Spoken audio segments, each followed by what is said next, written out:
I'm Jeff Erickson. He's Jim Coventry. We are with RotoWire.com, and we're talking Week 7 ranks. We're not going to talk about all the ranks. We're just talking about some of the ones that are maybe a little bit different from the common rankings out there, or at least differ from each other. Jim, let's start off right at quarterback. The Chiefs are off bye this week. They've got Patrick Mahomes, of course, with a week to prepare with life without Rashee Rice. They're going to face the Niners this week. Big game there. And the Niners actually have some rest too. Not as much as the Chiefs. That's a theme, but still plenty of rest. They have 10 days rest. So huge game in the Super Bowl rematch there.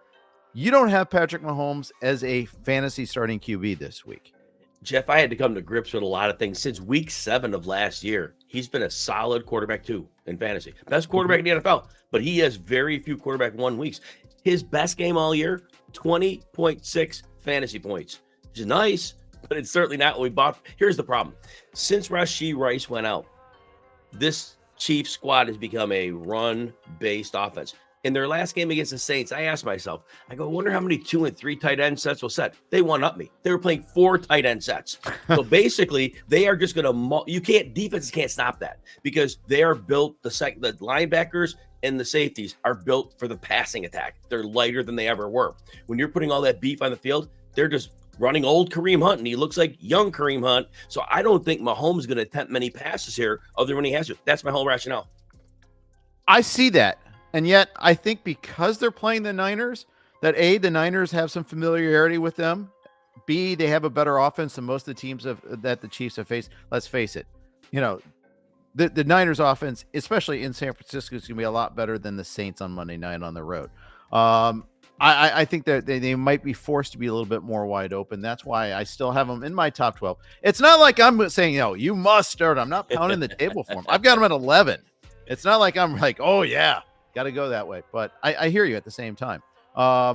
So some of the quarterbacks that you might consider starting instead of Patrick Mahomes, who are some of those that people might not think to start and normally have? Geno Smith. Geno Smith wheels up this week. They're playing Atlanta. The big thing with Geno Smith is actually his numbers have been decent. He hasn't looked good because each of the teams recently have had a pass rush. Well, guess what Atlanta doesn't have? A pass rush.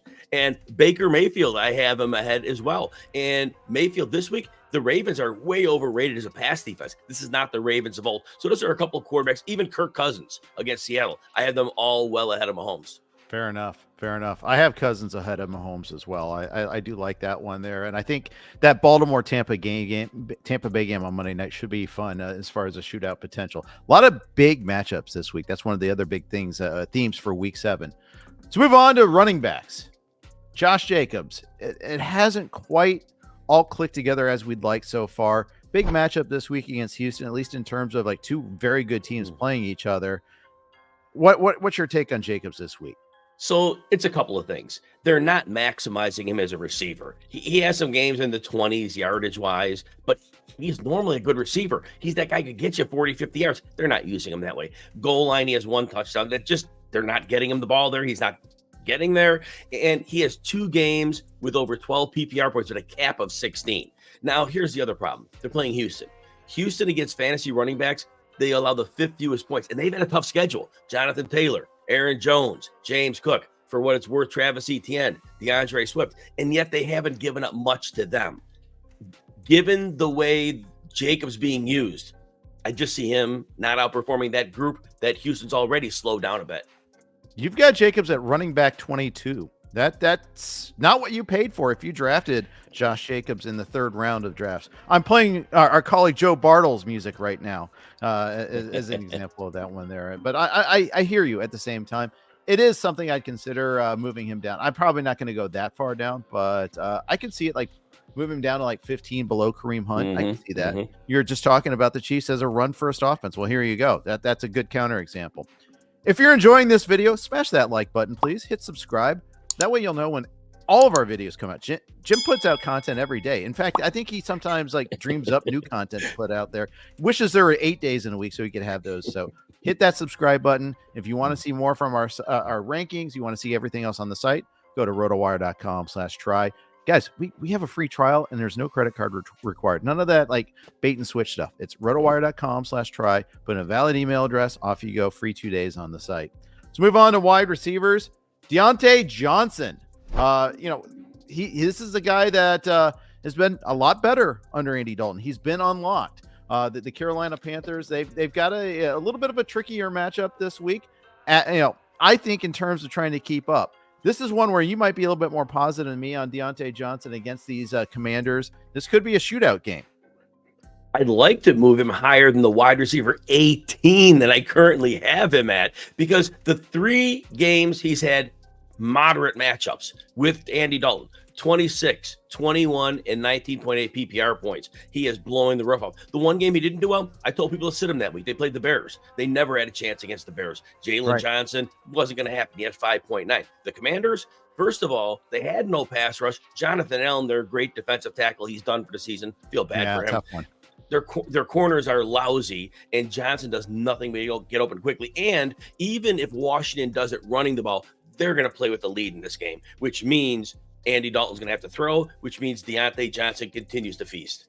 Give me a wide receiver 2 that you'd have Dionte Johnson over this week. Let's see. Dionte Johnson, looking at my list here. Oh, my gosh. I have him ahead of T. Higgins. I made a Garrett Wilson. Okay. I had a Brandon Ayuk. So bonus segment here. Let's talk Garrett Wilson real quick. Devontae Adams is now a Jet. He's practicing on Wednesday. He's going to play on Sunday. The magic hamstring is cured right now. I think people are panicking a little too much on Garrett Wilson. He's not going to go away. You mentioned T. Higgins in this group. I think this is like Higgins and Chase. It's like Ayuk and Debo. There'll be weeks where Wilson might be the wide receiver 1 for the Jets. Other weeks where it's going to be Adams. I think the first week Adams is there, I think it might be, I think Wilson might get more targets, to be honest with you there. We'll see about that. But I just think people are panicking a little too much on Garrett Wilson. Yeah, I mean, Garrett Wilson, I still have him moderately ranked, but he's going to lose some targets. He had a 22 target game 2 weeks ago. He only got 105 yards on 22 targets. So Wilson has not been his most efficient with Aaron Rodgers. Last week, he had a good game with Buffalo. We had a bunch of 60-yard games, and that's when he was the only game in town. Rodgers likes his big-bodied receivers. He likes to throw the ball in a heavier traffic. He wants somebody that's going to go in, and fight, grab the ball out of there if need be. And I just see there are some misses with him and Garrett Wilson, because it just seems the comfort level of Rodgers, knowing he has to throw to him, but also knowing he'd prefer to go to Allen Lazard sometimes. So I think there'd be so much comfort. Lazard's still in the mix. He was playing about 80% of the snaps. Mike Williams is out, and Garrett Wilson kind of slides there. So I'm just overall concerned about the pie. Understood. I'm going to give you a bonus running back here. Travis Etienne is week to week with a hamstring injury, yet you, Jim Coventry, my intrepid friend, are not comfortable starting Tank Bigsby, not even as a flex. You've got him in the the high 30s in your running back rankings. Tell me why. Oh my gosh. Everybody was in on Tank Bigsby, and last week people were starting him, rightfully so, even with Etienne in the lineup. And then Etienne gets hurt. Again, poor guy. I hope he's fine. Bigsby's going to get a full role. The fantasy gods do what they always do. The Ernest Johnson plays 56% of the snaps. Bigsby plays 27% of the snaps. Johnson gets 6 carries. Bigsby gets 7. And who gets the 2 targets? The Ernest Johnson.